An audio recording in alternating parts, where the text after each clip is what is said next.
Hi everyone, in today's video we're discussing the body language and posture of our friend the cat. I wanted to give you the tools to assess how a cat is feeling at a glance. Note that I'm not covering vocality nor behavior in this video. I plan to go in depth about those in a later video. For today I am only discussing how a cat may carry or present itself. Through the course of this video I'm going to outline the individual body components of a cat and see what we can determine from each of them. Then we'll discuss some example postures and situations. Finally, we're going to apply our knowledge to my cats to see if we can't tell a little bit about their disposition and mood from what we've discussed. Do check out the description for a hopefully exhaustive list of my resources. I know there are some great videos by Jackson Galaxy on the subject, and I'm trying to find some publicly available scientific resources discussing cat body language, so check the pinned comment in the description for those. I want to start with talking about the cat's tail. I generally consider a cat's tail to be their confidence meter. The higher and taller a cat's tail is, the more playful and confident they are likely feeling. When that tail starts to droop lower and lower, we are feeling less confident and more apprehensive. A tail that droops very low or tucks underneath the body is a strong indication of fear or anxiety. It's worth noting that this description doesn't always apply to cats that are resting or loafing. Some cats are just more comfortable with their tails tucked in or wrapped around themselves when they're resting. It doesn't seem to indicate discomfort or unrest. If the tail is kind of twitching back and forth, that indicates excitement or playfulness. There is something going on that the kitty is paying attention to. Once the tail starts swishing forcefully, they are likely overstimulated and may start swatting or biting soon if whatever is aggravating them doesn't stop. If the tail gets big and puffed up, that cat is either trying to intimidate someone else or they are really scared. A puffed up tail is a really strong indicator that a cat is in fight or flight mode and they've got a problem going on. The tail will naturally deflate after some time and distance, but I typically give my cats a good few pets to reassure them. That also does the trick. Last piece of info about the tail: when it is really tall and shaking or quivering, the kitty is really excited or actively peeing. Use your best judgment to find out which one. Let's move on to the ears. When a cat's ears are just slightly forward, they're relaxed and attentive. Once those ears start to perk up and face further forward, the cat is actively listening for something. I usually see this when my cats are tracking prey. If the ears are flicking back repeatedly, that is a sign of agitation or irritation. They may be getting overstimulated from unwanted attention. If you're petting a cat and the ears start flicking back, they've had enough. When the ears go horizontal, also known as airplane ears, the cat is actively scared, spooked, or feels unsafe. Keep an eye on the rest of their body to know if it is safe for you to intervene to help calm them down.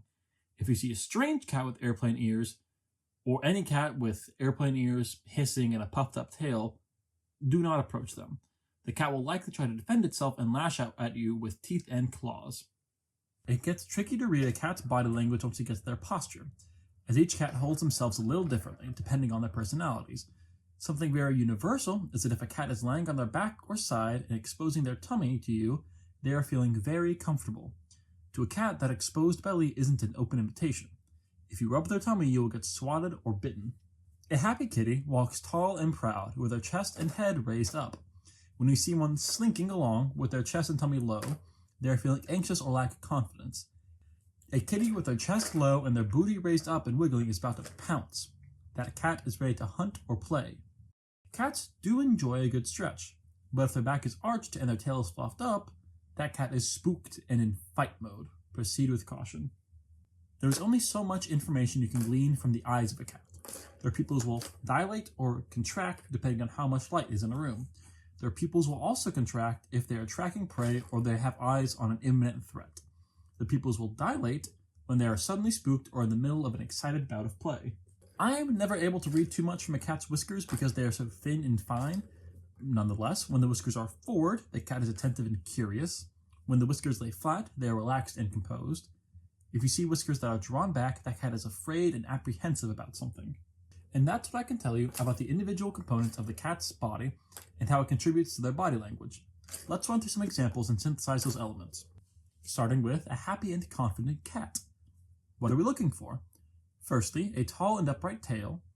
Their ears should be slightly forward and we should have a tall posture with a raised chest and stomach, and their pupils will be at a natural dilation. When a cat is feeling playful, we can expect to see that same tall tail, now with a playful twitch to it. Similarly tall posture, we might see the cat about to pounce with its booty up in the air, their pupils may have dilated with excitement. If we're seeing an exploratory or apprehensive cat, we'll see the tail horizontal, perpendicular with the floor, possibly lower. The pupils are likely either slightly dilated or contracted. The chest is likely lower and the ears could be flattened back. When they are agitated, you will see that tail swishing back and forth with force. The ears are flicking back. Their body is usually stiff and low to the ground, and there's a possibility that you hear a low growl from them. When they're frightened, the tail will be puffed up and either tucked up underneath themselves or swishing across the floor. The chest will have dropped drastically, the spine is stiffed, and their haunches are raised. Ears are likely completely flattened, and their pupils are greatly dilated. When they're combative, they will be hissing, their ears are pinned back, the pupils have contracted, the tail is fluffed up and possibly pointing straight up, the haunches are raised and very stiff. And that is a breakdown of some of the more common body position and body languages of cats. Now, let's take this knowledge and apply it to my cats. Up first, we have Gigi.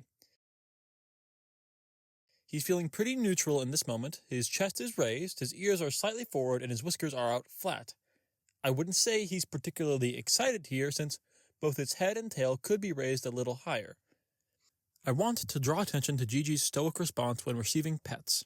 The only real reaction we see is a slight twitch of his tail. He doesn't lean into the pets, but he doesn't shy away from them either. Now here's Miss Lucy.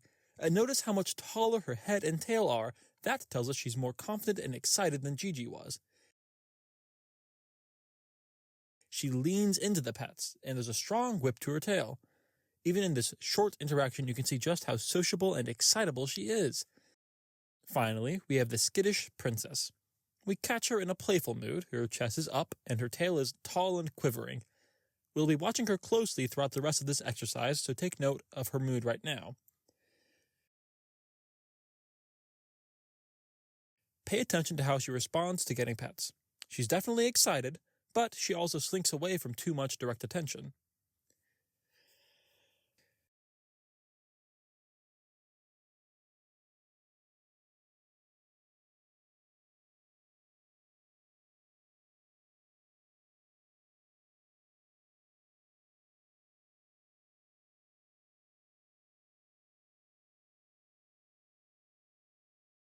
Here, I accidentally spooked Lucy as I was sitting down. Watch her mild, measured reaction. Her tail stays tall. She only gives a quick hop forward and glances back at me. No panic, just a moment of surprise. Now we get the perfect contrast between the twins, Lucy and Princess. Lucy is upright, with an active tail, confident and alert. Princess, on the other hand, is hunched in on herself, crouched low to the ground with a still tail. There are a few other signs of Princess's nervous tension here. Her neck is strained forward, her ears are twitching and readjusting, and her hind legs are flexing. All indicators that she's struggling to settle in this spot. And then, she skitters away as Gigi casually marches through. Lucy doesn't even move. This is probably the clearest example of the personality difference between the twins in this whole video.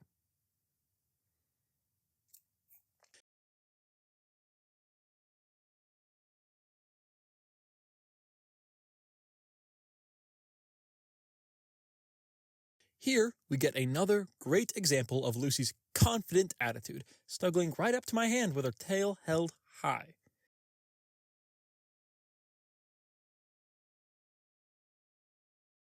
And in the background, we see Gigi looking more composed, with a tall head and tail. He even gives a playful twitch of his tail.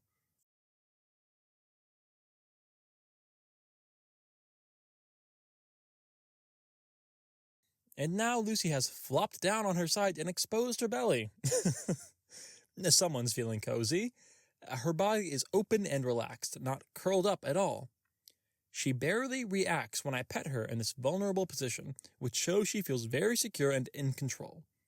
Lastly, keep an eye on Princess's tail. It's fascinating to watch here. There's a little twitch before she leaps up onto the counter, but the moment she lands, her tail drops dramatically. You'll see it slowly perk back up as she surveys her surroundings, especially once I start giving her pets. So, in this short segment, we've seen a whole range of feline body language in action.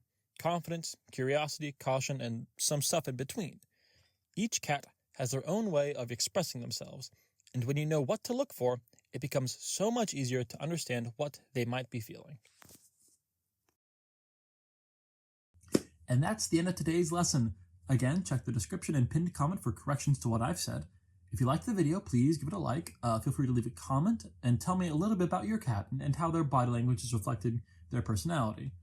I hope to start a series of Feline Fact Friday videos, so please consider subscribing if you want to see more educational cat content. Thanks so much for watching, and please do have a lovely, lovely day.